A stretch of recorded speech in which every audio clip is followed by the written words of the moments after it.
Diplomats in Europe were warned more than 2 weeks ago that there would be a terrorist attack on a Pan Am flight from Frankfurt to the United States. The tip-off came in an anonymous telephone call to the United States Embassy in Helsinki. Interpol warned airlines and police authorities in 147 countries, including Britain. It's still not certain that a bomb caused the catastrophic breakup of the plane, but there are growing fears that sabotage did bring the Pan Am jumbo jet crashing down into the Scottish town of Lockerbie last night. At least 275 people died in all, 17 of them on the ground, the rest on the aircraft. 44 of the victims began their journey in Frankfurt.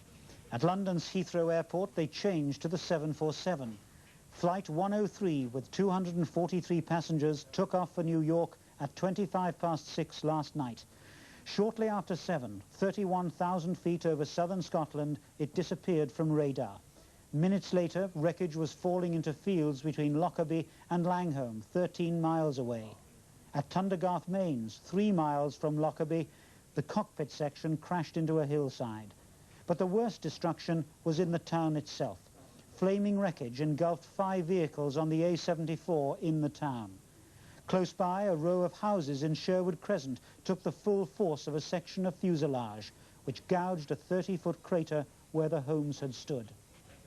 Michael Burke has spent the day in Lockerbie, assessing the full impact of Britain's worst air disaster.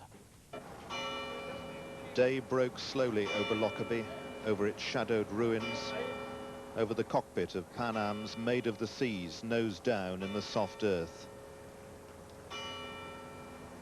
Over her dead passengers, brought in on stretchers from miles around. Over the helicopters who came for survivors, left with the dead. From them, you could see what happens when a plane 8 stories high, a football pitch wide, falls from 30,000 feet. The huge crater scarred into the town's southern suburb by the fuselage of the plane, hitting the streets like a ballistic missile.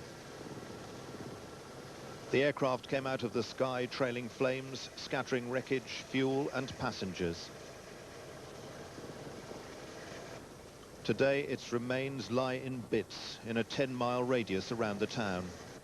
Last night, people in Lockerbie heard a roar like an express train, and then they say it seemed to rain fire. The tons of fuel on board the plane ignited into a 300-foot fireball. It reduced whole houses to just 2 rows of bricks. It was impossible then, in the dark and smoke, to work out who had died and who had survived. Craters were ablaze like small volcanoes in the streets. As far as I know, I've lost my brother-in-law, my sister-in-law, and their house is just a 30-foot crater where their house was. Like, I can't even find the house. It's gone, like. Well, we just looked out the door and everything was on fire. Even the trees in the garden were on fire.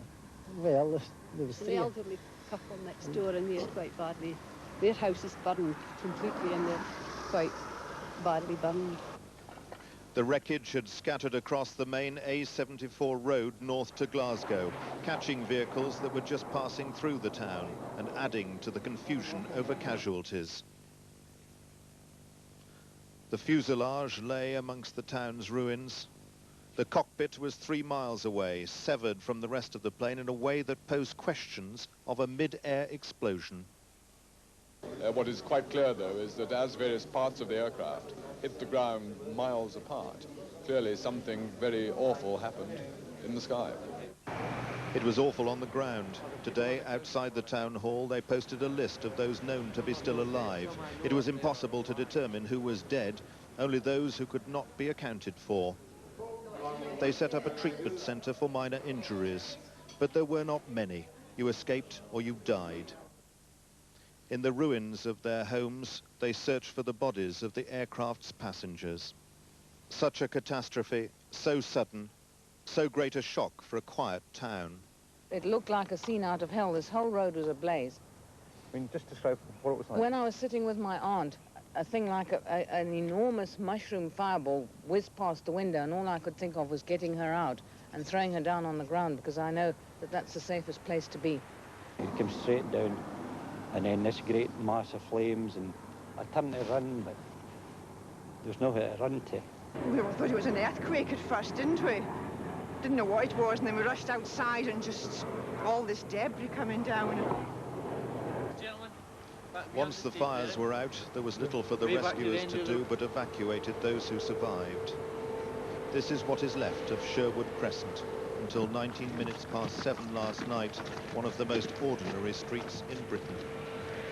Their houses are ruined, their cars burnt out in their street.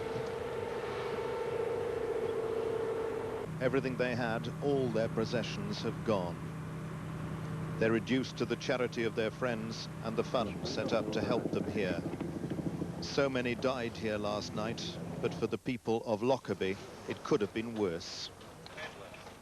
They could have been much worse, but I wouldn't even like to think about them being worse. I think it's a traumatic and terrible tragedy for the passengers in the plane, for their relatives, and obviously for the local people in Lockerbie.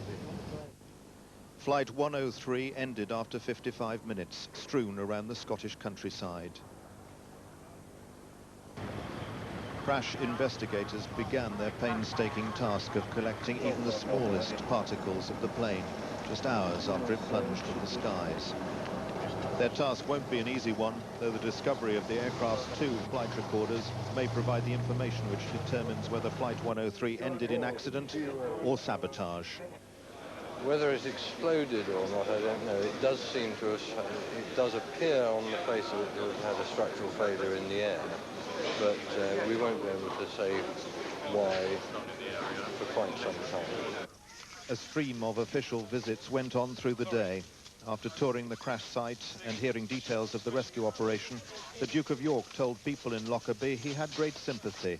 Very difficult to have any message for the people of Lockerbie, apart from my sincere condolences for what has happened.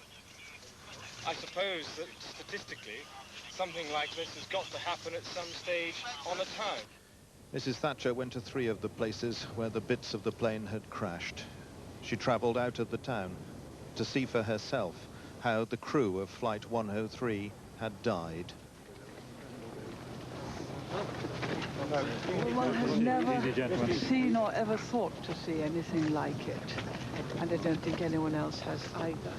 I went to the other site where obviously a lot of the petrol contained in the wing exploded, and the other site with the many houses that were